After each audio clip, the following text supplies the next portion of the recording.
नमस्कार मित्रों, आज मैं आप सबके समक्ष भूतकाल के एक दुर्लभ चलचित्र गज गौरी पर जानकारी प्रस्तुत करने जा रहा हूँ।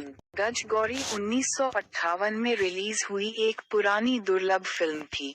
इस फिल्म को राज ठाकुर ने प्रभात फिल्म्स, बॉम्बे के लिए निर्देशित किया था। इस फिल्म के कलाकार हैं सुलोचना लटकर, रत्ना माला, शाहू मोदक, अनंत कुमार, नाना पालेकर, तारा दीक्षित। प्रकृति की योजना में स्त्री का सर्वोपरि कार्य मातृत्व है। कुछ समय के लिए वह पत्नी की भूमिका में रहती है और जीवन भर मातृत्व कर्तव्यों का निर्वहन करती है। वह इस कार्य को कितनी तर्कसंगतता और निष्पक्षता से करती है, यह मानव जाति के विकास और उन्नति की कथा है। गांधारी, जो कि कौरवों की माता थी, गांधारी का पारंपरिक शैली में हस्तिनापुर आगमन हुआ था। उसे अपने नेत्रहीन पति महाराज धृतराष्ट्र के लिए एक समर्पित पत्नी के रूप में कार्य करना सिखाया गया था। क्योंकि उसका पति जन्म से नेत्रहीन था, उसने अपने नेत्रों पर पट्टी बांधकर खुद पर नेत्रहीनता लाद ली, ये भूलकर कि 100 पुत्रों की माता के रूप में उन्हें उनके पालन पोषण के लिए सतर्कता की आवश्यकता है। 5 पुत्रों पांडवों की एक विधवा माता कुंती अपने पुत्रों को महापुरुषों के रूप में विकसित करने के लिए सतर्कता से रहती थी। द्रोण के आश्रम में पांडव और कौरव एक साथ शिक्षा प्राप्त कर रहे थे।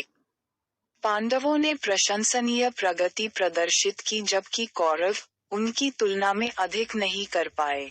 वे गुरु द्रोण पर पक्षपात का आरोप लगाते हुए राजकुमारों पांडवों से ईर्ष्या और यहाँ तक कि घृणा भी करते थे। शिक्षा पूर्ण होने पर कौरवों ने द्रोण को सुंदर गुरु दक्षिणा प्रदान की, जबकि पांडवों ने अपने अश्रुओं से भुगतान किया और बाद में राजा द्रुपद द्वारा द्रोण के अपमान का वीरतापूर्वक प्रतिशोध लिया। नारद मुनि, सर्वव्यापी योजनाकार, कौरवों और गांधारी की दुर्भावनापूर्ण ईर्ष्या और पांडवों के प्रति घृणा को भांपते हुए उन्हें गजगौरी व्रत करने का परामर्श प्रदान कर उनकी क्षुद्रता सबके सम्मुख प्रकट करवाने का निर्णय लेते हैं, जिस व्रत के परिणामस्वरूप उसके पुत्रों का कल्याण हो।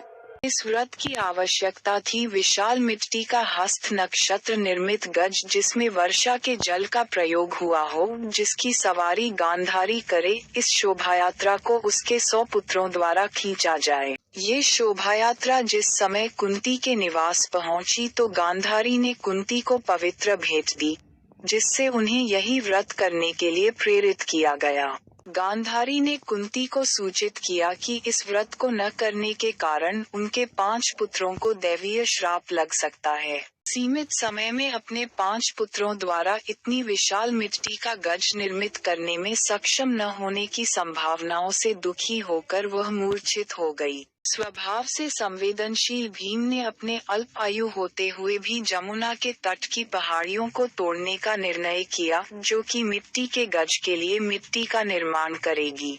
अपनी पीठ के साथ भूमि को स्पर्श कर अपनी शक्ति और आकार की वृद्धि करने की अपनी पहले से विद्यमान क्षमता के साथ उन्होंने ऐसा किया और हस्तिनापुर पर मिट्टी के विशाल गोले उछाले। आकाश में यात्रा करते हुए नारद मिट्टी के एक गोले में फंसकर कुंती के भवन में उतरे और नारद ने उनसे और अर्जुन से भीम को मिट्टी के गोले उछालने से रोकने का अनुरोध किया।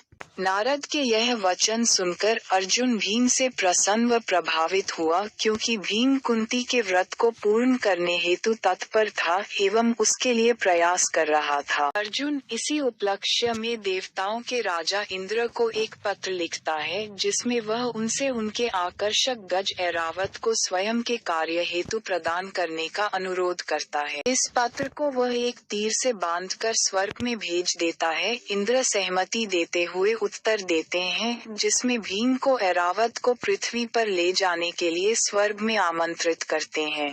परंतु भीम को स्वर्ग तक पहुंचाना एक समस्या थी और इससे भी अधिक कुंती माता को इस कार्य की अनुमति व आशीर्वाद देने के लिए किस प्रकार सहमत किया जाएगा। अर्जुन ने भीम के लिए स्वर्ग तक एक बाणों की सीढ़ी निर्माण करने का सुझाव दिया। उन्होंने वह सीढ़ी तीरंदाजी में अपने कौशल से निर्मित की। भीम ने कुंती का आशीर्वाद लिया और स्वर्ग पहुंचने वाली सीढ़ी पर चढ़ गए।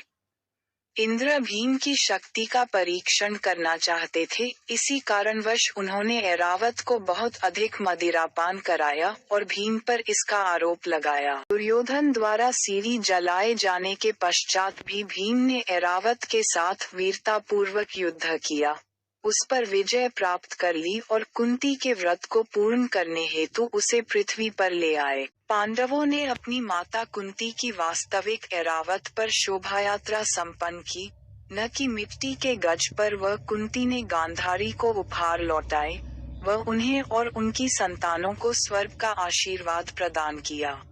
गांधारी ने कुंती व पांडवों से अपनी ईर्ष्या की क्षमा हेतु पश्चाताप किया। वह प्रमाणित किया कि शक्तिशाली एवं साधन संपन्न माताएं भी अपने पुत्रों का शक्तिशाली एवं महापुरुषों के रूप में लालन पालन करती हैं। Please subscribe my channel and don't forget to press the bell icon.